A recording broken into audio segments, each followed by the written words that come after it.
What makes this jet planer 13-inch so good? Well, let me tell you, it's... Excuse me, I'll take it from here. Well, okay then, I guess I'll just wait over here.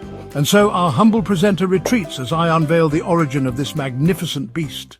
Behold, the ceremonial display of brand loyalty. He has not turned it on, read the manual, or located the crank handle, and yet he is already convinced it was a wise decision. He begins the delicate operation, freeing the creature from its corrugated cocoon. Precision is key, mostly to avoid slicing his own leg. With the final layer of ancient foam removed, the subject prepares for the resurrection. Ah yes, the mystery box within the box, likely filled with crucial components or more foam. Inside, a manual, immediately ignored, a crank handle, destined to be installed backwards at least once, and a plastic component of unknown origin, possibly important, possibly trash. Wrapping discarded without hesitation, a bold move considering he still doesn't know what half of these parts do. And now, a shocking development. The subject does the unthinkable. He opens the manual. Some say it's a right reserved only for those who have already broken something. He studies the ancient runes, hoping to decipher their meaning, not for himself but for those watching at home, a selfless act of modern DIY martyrdom. The planer should be secured to a stable and level workbench, or table using fasteners not provided. Though they did give us 4 nice holes to secure it with. That was nice of them. Will he now ignore this advice completely? Naturally, of course. Well, since I'm not going to screw into my workbench, I have another plan. What I do have is a couple scrap pieces of 2x4s. I think this will fit the bill perfect. Ah, yes.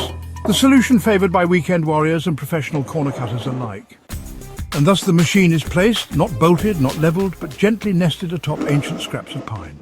A bold choice, forged in confidence, one that would surely make the manual weep. Tools of restraint, chosen not from the manual, but from instinct.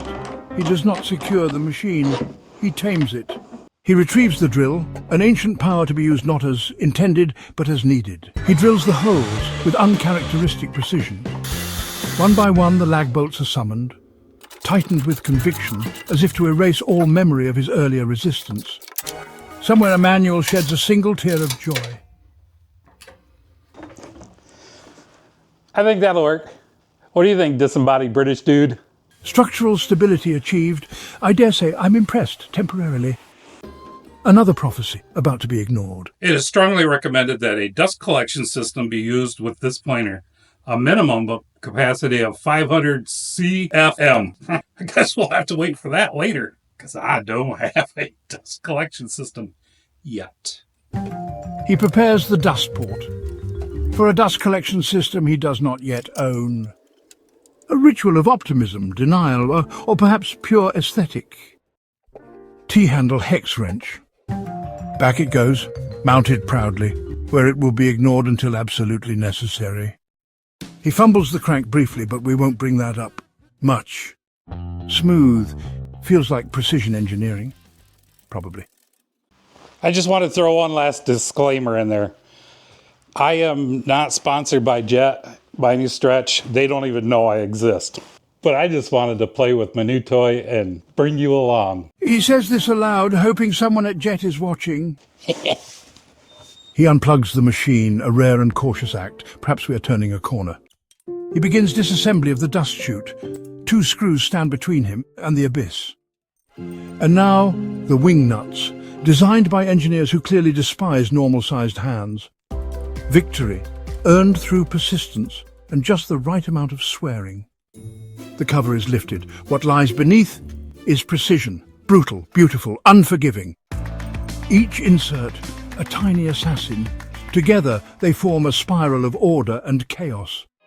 Helical, precise, ruthless, and quieter than it has any right to be. Yeah, this is actually kind of the reason why I picked this planer. Why don't you tell the folks why this planer is much better than those old school single blades? Unlike straight knives that strike all at once, loudly and violently, these inserts take turns, shaving with surgical finesse. Less noise, less tear out, fewer tantrums. He discovers that table alignment is crucial, a fact he did not learn through trial and error, but by reading the manual. A plot twist no one saw coming. Using a well-seasoned 2x4 as a straight edge, he attempts to verify flatness. It's not the tool the manual suggested, but it is the tool he had within arm's reach. Precision matters here. Even a slight dip could lead to snipe, or worse, judgmental comments online. The thickness gauge. For when you'd like all your boards to be the same size, not just vibe the same size. All right, but what's the deal with this 2-speed feed thingy? Ah, yes, 2 speeds, one for fast dimensioning, one for smooth finishing, like shifting gears. If your vehicle only planed wood. Does it actually help, or is it just a marketing mumbo-jumbo?